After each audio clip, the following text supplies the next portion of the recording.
Do you own Oracle? Do you own the types like Cisco?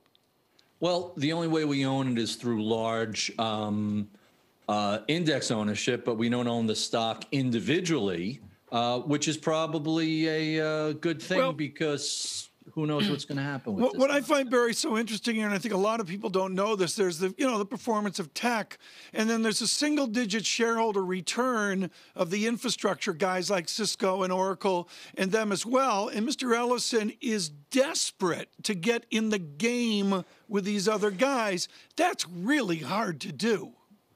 It is, and you can build it or you can buy it. The problem is that Oracle is doing neither. They're not building the way into the newest, latest, greatest technology like social. And unfortunately, they ain't buying anything. Okay. Let's take a step back for a second. For people who are not completely up to speed, Oracle is said to be the winning bidder for a transaction that has not been approved yet to basically safeguard the U.S. data of TikTok, the social media site run by the Chinese-owned ByteDance. And this is sort of a very controversial move. One way to look at this, though, is that Oracle is going to beef up its reputation as a cloud computing giant, giving it a chance to compete with Amazon and Microsoft. If that's the case, isn't this a good thing, Barry? Well, let me challenge the fundamental premise of your statement. TikTok is not for sale. All the headlines you've been reading about the negotiating process and the mergers and this has not only is it not for sale, it's never been for sale. This whole thing has been a giant feint by the Chinese government. And the reason we know this is because of Microsoft's withdrawal from the bidding process, because the value in TikTok is its underlying algorithm, which the Chinese government is not allowed to be transferred to the U.S. So what are you buying? You're essentially buying, it's like you're buying Google just without the search. Well, no, Barry, this is important, folks, and this is 7 paragraphs down, folks, where nobody reads it. The only thing you're buying, I believe, is the collection of the American data to reside in America on Oracle machinery and Oracle hardware. Other than that, Barry, I don't really understand what they do.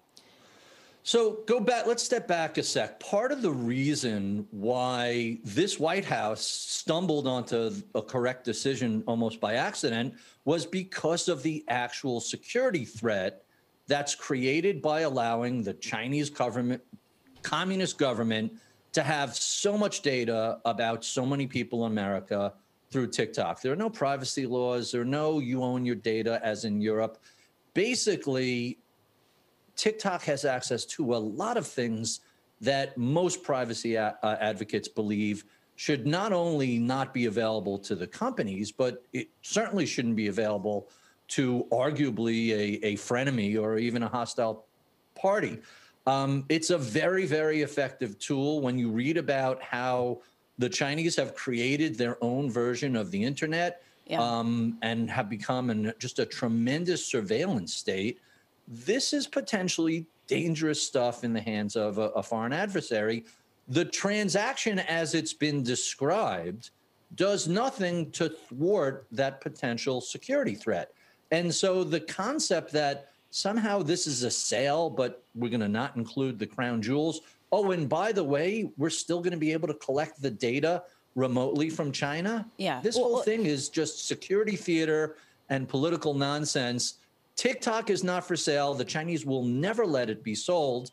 And I got a ton of money betting against anybody who says otherwise. All right. Well, putting aside the political considerations in TikTok for just a second, taking a look at the biggest merger weekend of the year, do you think that this will be a net good thing for equity prices and potentially, more importantly, for the U.S. economy?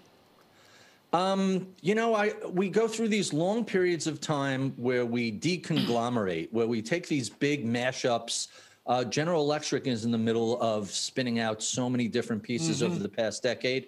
And then we'll go through another period of time where we start putting those conglomerations back together. So I'm kind of neutral on it. It tends to be a later inning in the cycle sort of thing.